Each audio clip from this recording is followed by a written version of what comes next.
بسم اللہ الرحمن الرحیم۔ السلام علیکم پیارے دوستو،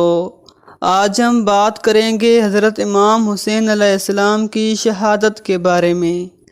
ناظرین، جب میدان کربلا میں امام حسین علیہ السلام کو شہید کر دیا گیا تو یزید نے اپنے ظالم گورنر عبید اللہ ابن زیاد کو حکم دیا کہ حسین کے سر کو کاٹ کر اسے شام بھیجا جائے تاکہ یزید لوگوں کے سامنے اس مقدس سر مبارک کی بے حرمتی کریں جس سے نبی کریم صلی اللہ علیہ وآلہ وسلم چوما کرتے تھے، تاکہ اس سے لوگ جان جائیں کہ اس جنگ میں یزید کی فتح ہوئی ہے۔ ناظرین، امام حسین علیہ السلام اور اس کے ساتھیوں کو زمین کربلا پہ چھوڑ کے کوفہ و شام کی طرف روانہ ہو گئے تو یوں رسول اللہ کا نواسہ زمین کربلا پہ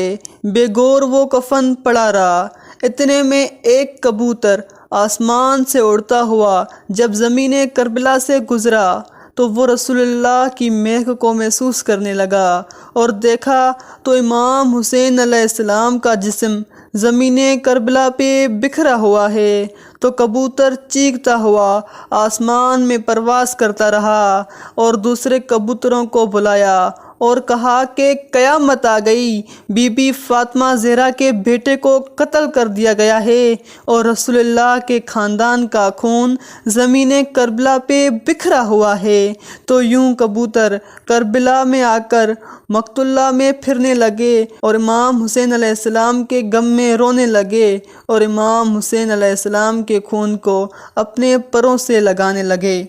ان کبوتروں میں سے ایک کبوتر امام حسین علیہ السلام کے خون کو اپنے پروں میں لے کر مکے کی طرف روانہ ہوا، دوسرا کبوتر امام حسین علیہ السلام کے خون کو اپنے پروں میں لے کر مدینے کی طرف روانہ ہوا، تیسرا کبوتر نجف کی طرف روانہ ہوا۔ تاریخ نے لکھا، مدینے سے باہر سیام نام کا ایک یہودی رہتا تھا جس کی بیٹی کو گور کا مرض تھا اور وہ نابینا تھی، اور یہ مرض کسی دوسرے کو نہ لگے اور وہ ایک باغ میں اپنی بیٹی کو باندھ کر چلا جاتا تھا اور صبح آ کر اپنی بیٹی سے ملتا تھا۔ جیسے ہی اپنی بیٹی کو باغ میں چھوڑ کر چلے گئے تو اس کی بیٹی ایک درخت کے نیچے بیٹھ گئی اور اس درخت کے اوپر وہ کبوتر بیٹھا تھا جو امام حسین علیہ السلام کا خون لے کے مدینے کی طرف آ رہا تھا۔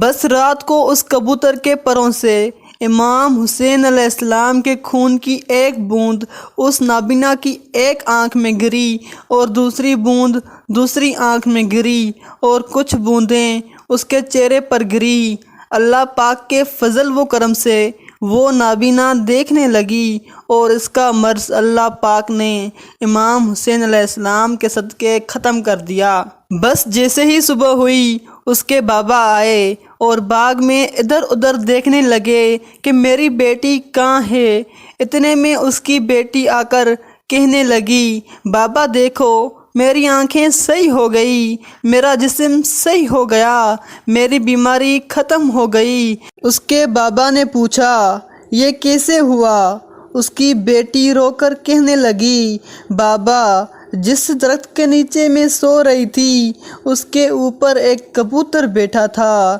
جو پوری رات روتا رہا اور اس کا خون میرے جسم پہ گرتا رہا۔ جیسے ہی میں نے آنکھیں کھول کر دیکھنا چاہا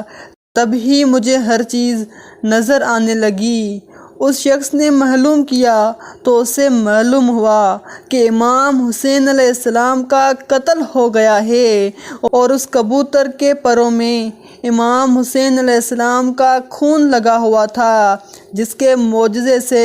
میری بیٹی کو شفا مل گئی۔ اور وہ شخص رسول اللہ صلی اللہ علیہ وآلہ وسلم پر ایمان لے کے آیا اور مسلمان بن کے اپنی زندگی گزارنے لگا۔